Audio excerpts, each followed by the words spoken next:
Hello दोस्तों, आपका इस सर्वोदय चैनल में स्वागत है। मैं नीतीश कुमार, आपका गाइड।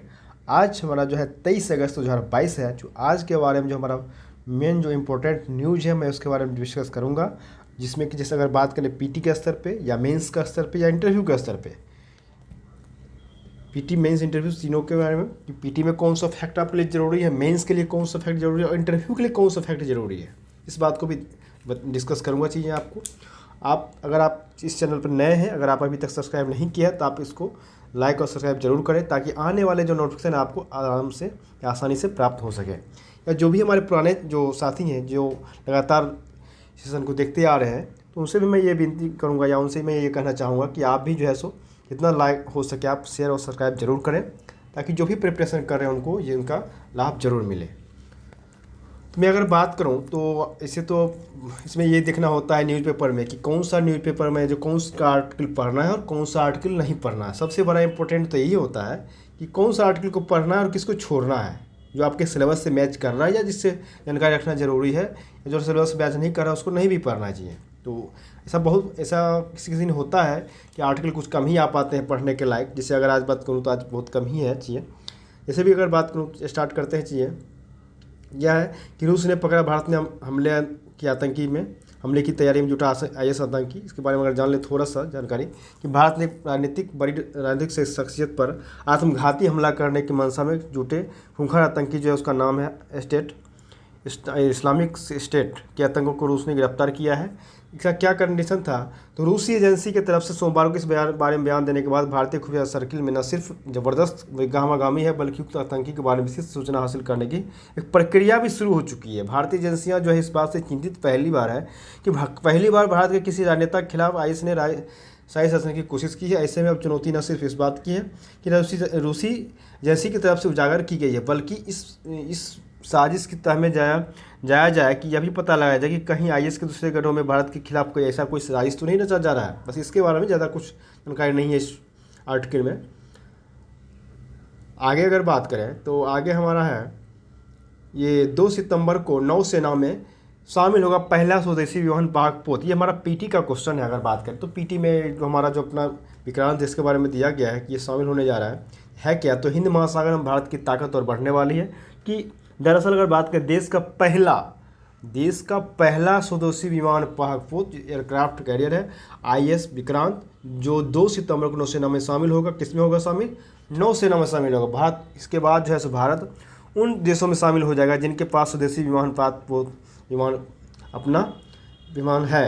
जैसे अगर बात करें भारत के अलावा इन देशों में जैसे अमेरिका, चीन, ब्रिटेन, फ्रांस, रूस और इटली के पास है।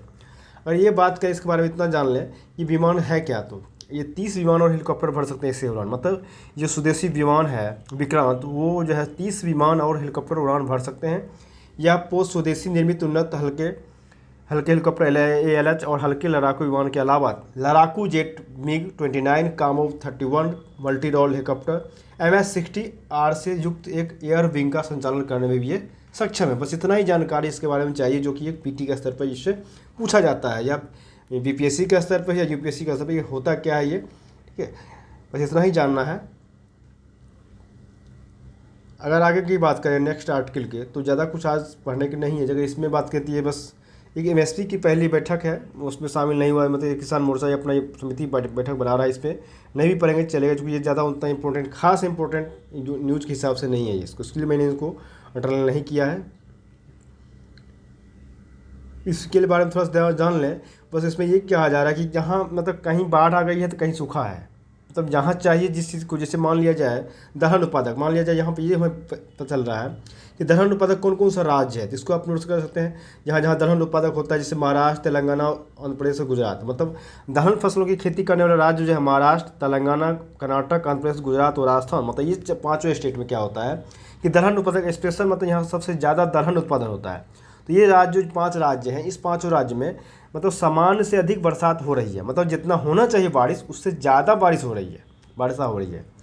इससे क्या हो रहा है कि इससे उसको विपरीत निगेटिव इम्पैक्ट भी पड़ रहा है। मौसम विभाग के मुताबिक 165 जिलों में अधिक व 84 जिलों में अत्यधिक वर्षा हुआ है। दलहनी फसलों के लिए कम वर्षा चाहिए। मतलब दलहनी का जो फसल है उसमें इससे कम बारिश चाहिए। इसी के उल्टा अगर बात करें तो चावल उत्पादक जो राज्य हैं, अब इससे ये पता चलता है हमें कि चावल उत्पादक कौन कौन से राज्य हैं जहाँ सबसे अधिक ज़्यादा चावल की खेती होती है। इसे अगर बात करें जिसमें बंगाल आते हैं, झारखंड, उड़ीसा, बिहार, उत्तर प्रदेश के ज़िले शामिल हैं। इन राज्यों में धान का सर्वाधिक उत्पादन होता है और इन राज्यों में क्या हुआ है कि आपको जितना होना चाहिए बारिश, क्योंकि बारिश से ही एक फसल होता है, तो उसमें उतना से औसत के मुताबिक बहुत कम ही बारिश हुई है। तो इसके बारे में कहा जा रहा है कि कहीं बाढ़ है तो कहीं सूखा है। इसके बारे में समझ लेंगे। इसमें नोट करने की बात यह है कि आपका दलहन उत्पादक कौन कौन सा राज्य है और चावल उत्पादक कौन कौन सा राज्य है जहाँ पे सबसे ज़्यादा चावल उपजाई जाती है। ये चीज़ें बस जानकारी के लिए है और ज़्यादा कुछ नहीं है इसके बारे में। ये आगे अगर चलेंगे हम तो आगे की आर्टिकल में चलें।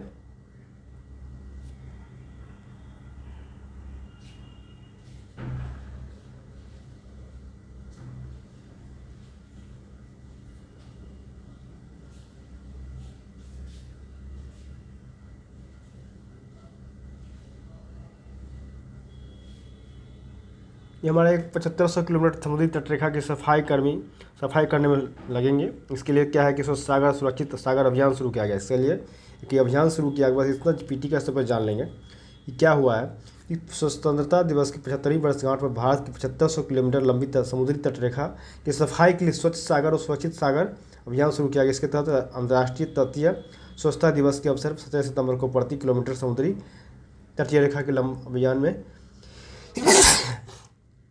75,000 स्वयंसेवक जुटेंगे। बस इतना ही किस लिए योजना लाया गया है, तो बस इतना ही जानकारी रखना है।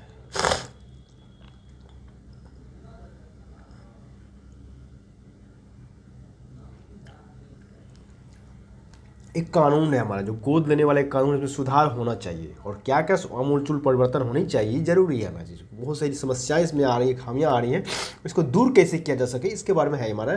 कि अगर बात करें LGBT, लेस्बियन, के बाइसेक्सुअल और ट्रांसजेंडर और इन लिविंग में रहने वाले को भी बच्चा गोद लेने का अधिकार देने की बात इसे कहा गया है। रिपोर्ट में भी कहा गया है कि मजहब, लिंग, जाति आदि का भेदभाव कानून में नहीं होना चाहिए। वह सबके लिए एक जैसा कानून होना चाहिए। LGBT और लिविंग में रहने वाले लोगों को भी गोद लेने का अधिकार होना चाहिए। LGBT जोड़े अभी एकल अभिभावक की तरह ही गोद ले सकते हैं। बहुत से अनाथालयों में बच्चों के साथ दुर्व्यवहार होता है। अनाथालय जो होता है वह बहुत से बच्चों के साथ दुर्व्यवहार भी होता है। वह भी किसी से छिपा नहीं है। इन बच्चों के बारे में अक्सर भी लिखा भी जाता रहा है कि फिल्में भी बनी है।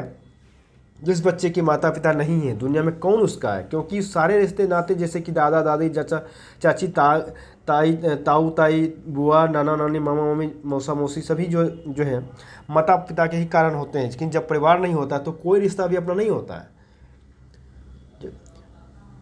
ऐसे बच्चों को तरह तरह की सामाजिक प्रताड़ना से भी गुजरना पड़ रहा है इन दिनों। बहुत से जोड़े ऐसे भी हैं जैसे लिविंग में रहते हैं तो उन्हें संतान प्राप्त करने या गोद लेने का हक क्यों नहीं है, सिर्फ इसलिए कि उन्होंने विवाह का प्रमाण पत्र नहीं लिया है। देखा जाए तो यह आज की बात नहीं है। महाभारत में भी अगर इसका बैक पीछे जाए, उदाहरण में ले जा रहे हैं, इसको आंसर अगर आएगा तो उसमें आपको सोशल इशू बारे में सब आ सकता है मेंस में, तो इसको आप उदाहरण देख के लिख सकते हैं चीज़ों को। तो वहाँ पे है कि अगर उदाहरण दिया जा रहा है कि हम पीछे जाए तो महाभारत में भी ऐसा हुआ था कि कर्ण कुंती जो है प्रसंग इसका सबसे बड़ा उदाहरण है। क्योंकि जब कुंती जो है कर्ण के पास जाती है तो वह इनसे इस बात की नाराजगी प्रकट करते हैं कि अब वह उनसे माँ होने का अधिकार मांगने आई है, जबकि उन्होंने उसे जन्मते ही त्याग दिया था। महान कवि रामधारी सिंह दिनकर ने रश्मि रथी जो बुक होगा उसमें उन्होंने इस प्रसंग का बहुत ही मार्मिक वर्णन किया है। कर्ण को जन्मते ही कुंती ने त्याग दिया था। एक सूत ने उन्हें पाला, इसलिए वह सूत पुत्र कहलाए। आगे है कि माँ के त्यागने का दुख क्या होता है, यह कर्ण के तमाम कथनों से समझी जा सकती है। लेकिन सोचने की बात यह है कि आखिर बच्चे को त्यागने के लिए पूरी तरह से माँ को ही क्यों जिम्मेदार ठहराया जाता है। कौन ऐसे कारण होंगे जिस कारण एक माँ को ऐसा करना पड़ता है। जाहिर है कि कोई रिश्ता न चल पाया होगा। अगर बात करें, दरअसल पिता के न होने का प्रमाण ही बच्चे के जन्म से जोड़ दिया जाता है, जबकि इन दिनों IVF और सरोगेसी के जरिए अकेली लड़कियां भी मां बन रही है। अभी अविवाहित होते हुए भी बच्चा वो ले रही हैं। अब तो स्कूल में दाखिला कराने या बच्चे से संबंधित कामों के लिए भी माँ का नाम ही काफ़ी है। बच्चे के पिता के नाम की जरूरत ही नहीं रह गया अब तो वर्तमान में। इस तरह के कानून ने बच्चे के संबंध में प्रयोग किए जाने वाले नाजायज़ शब्द को बहुत पहले ही खत्म कर दिया था। ऐसे में गोद लेने वाले जो कानून में भी ऐसा क्यों होना चाहिए। संसदीय समिति की सराहना करनी होगी जिसने महिलाओं के लिए भले और बच्चों के लिए हित में एक सार्थक पहल किया है। तो ये सार्थक पहल है, कह सकते हैं इसको। एक हमारा डिजास्टर मैनेजमेंट के ऊपर है कि हमारा जो तापमान है, ग्लोबल वार्मिंग जो है बहुत ही अभी तापमान बढ़ रहा है, तो इसके बारे में हम लोग क्या कर सकते हैं। एक रिपोर्ट आया है यह हाल ही का आर्कटिक क्षेत्र को लेकर फिनलैंड के मौसम विभाग ने एक रिपोर्ट प्रकाशित की। उसमें बताया गया है कि अन्य क्षेत्रों की तुलना में अगर बात करें तो आर्कटिक का जो क्षेत्र है उस क्षेत्र में तापमान में 4 गुना तेजी से वृद्धि ये हो रही है। और दुग्धीकरण और मानवीय गतिविधियों के कारण उत्पन्न ग्रीन हाउस गैस के ग्लोबल वार्मिंग यानी दुनिया के तापमान में तेजी से ये बढ़ोतरी हो रही है। हालांकि यह वृद्धि जो है अलग अलग क्षेत्रों में अलग अलग है, पर इस बढ़ोतरी का सबसे ज़्यादा दुष्प्रभाव जो है वो ध्रुवीय क्षेत्रों को देखने को मिल रहा है। इसमें अगर बात करें, दरअसल अगर बात करें तो पहले शुरू से पृथ्वी पर आने वाली जो किरणें थी, जब आर्कटिक क्षेत्र के बर्फ पर गिरता था तो उसमें लगभग 80% किरणों का रिफ्लेक्शन हो जाता था और केवल 20% किरणों को ही बर्फ अवशोषित करती थी। विज्ञानियों का अनुसार विज्ञानियों का कहना है कि इस क्षेत्र में प्रकाश का रिफ्लेक्शन अब कम हो रहा है, जिससे इस क्षेत्र की सतह तेज़ी से गर्म हो रही है और इसी कारण वहाँ बर्फ़ अधिक तेज़ी से पिघल रहा है। मतलब वहाँ जैसो बर्फ़ तेज़ी से पिघल रहा है, वहाँ बर्फ़ अधिक तेज़ी से पिघल रहा है। इसका दूसरा कारण ये भी है कि समुद्र जो है पृथ्वी के अलग अलग क्षेत्रों में तापमान को संतुलित करने के लिए भूमध्य रेखा से ध्रुवों की ओर ऊष्मा को संतुलित करते हैं और जिससे भूमध्य रेखा के क्षेत्र में तापमान संतुलित हो जाता है। आर्कटिक क्षेत्र में बढ़ते तापमान का असर भारत जो है सहित पूरी दुनिया पर भी पड़ रहा है। इस बात को भी भारत भी कहीं दूर नहीं है, भारत में भी ये असर पड़ रहा है। भारत में भी पिछले कुछ वर्षों से मौसम की घटनाओं में तेजी से परिवर्तन हो रहा है।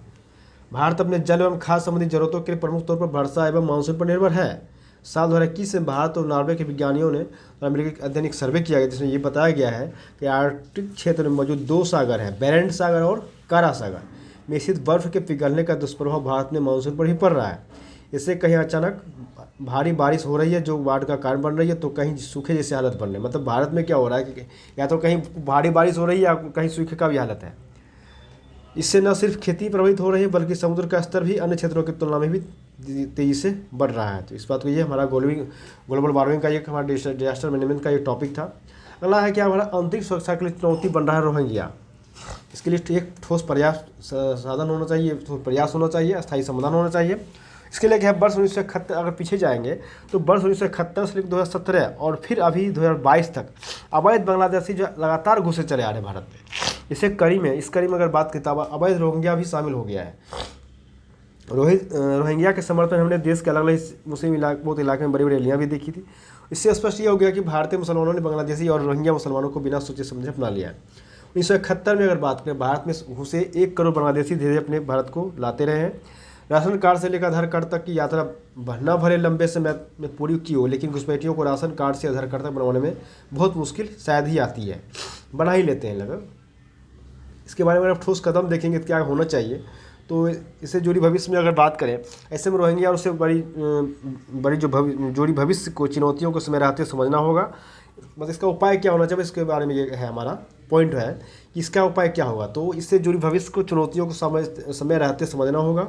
आंतरिक सुरक्षा के लिए गंभीर खतरे के रूप में उभर रही इस चुनौती से निपटने के लिए सभी दलों के साथ आना होगा, तभी समस्या का स्थायी समाधान तलाशा जा सकता है और उसे क्रियान्वित भी किया जा सकता है। इसमें जितनी देर होगी देश में खतरा उतना ही बढ़ता जाएगा।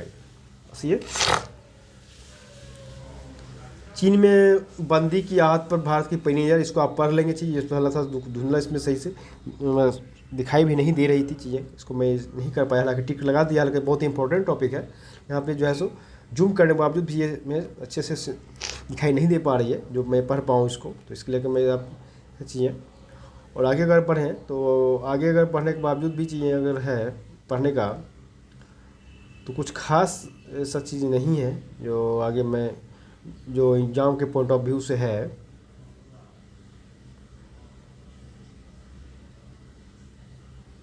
तो अगर देखा जाए तो आगे कुछ ऐसा कोई खास आर्टिकल नहीं है जो हमारे एग्ज़ाम के पॉइंट ऑफ व्यू से है।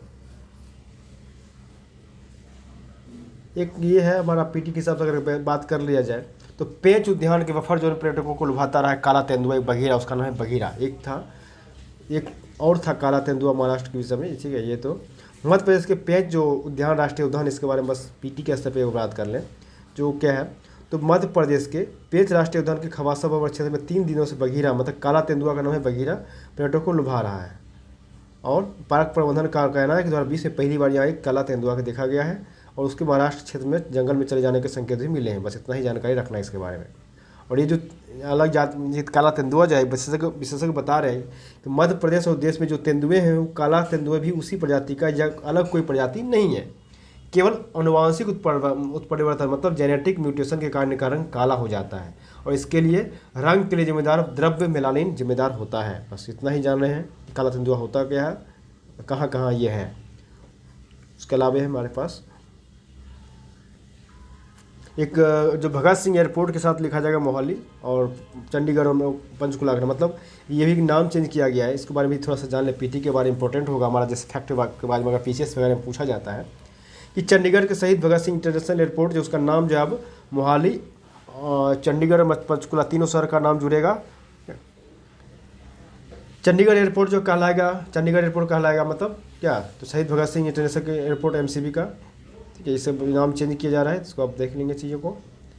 चलिए तो फिर हम लोग नेक्स्ट कल फिर मिलते हैं चीज़ों को। जितना आज का जो इम्पोर्टेंट जो था फैक्ट उसको मैंने डिस्कस किया आप लोगों के सामने, या पीटी का स्तर पे या मेंस का स्तर पे चाहिए, और कुछ खास था भी नहीं से अगर बात करें तो। और मैं यही चाहूँगा लास्ट में भी कि जो भी हमारे चैनल पर नए जुड़ रहे हैं तो उन्होंने अभी तक लाइक या सब्सक्राइब नहीं किया तो आप कृपया आप जो है लाइक और सब्सक्राइब जरूर करें। जो लोग लगातार कंटिन्यूस चैनल को लगातार आप देखते हैं और आप नोट कर रहे हैं पॉइंट को, तो आप उसे भी एक विनती है कि आप भी इस चैनल को आप जितना शेयर कर सकते हैं और जितना शेयर और सब्सक्राइब जरूर करें, ताकि उनको जो भी प्रिपरेशन कर रहे हैं उनको फ़ायदा मिले। चलिए तो फिर हम लोग फिर कल मिलते हैं, इसके लिए बहुत बहुत धन्यवाद। जय हिंद।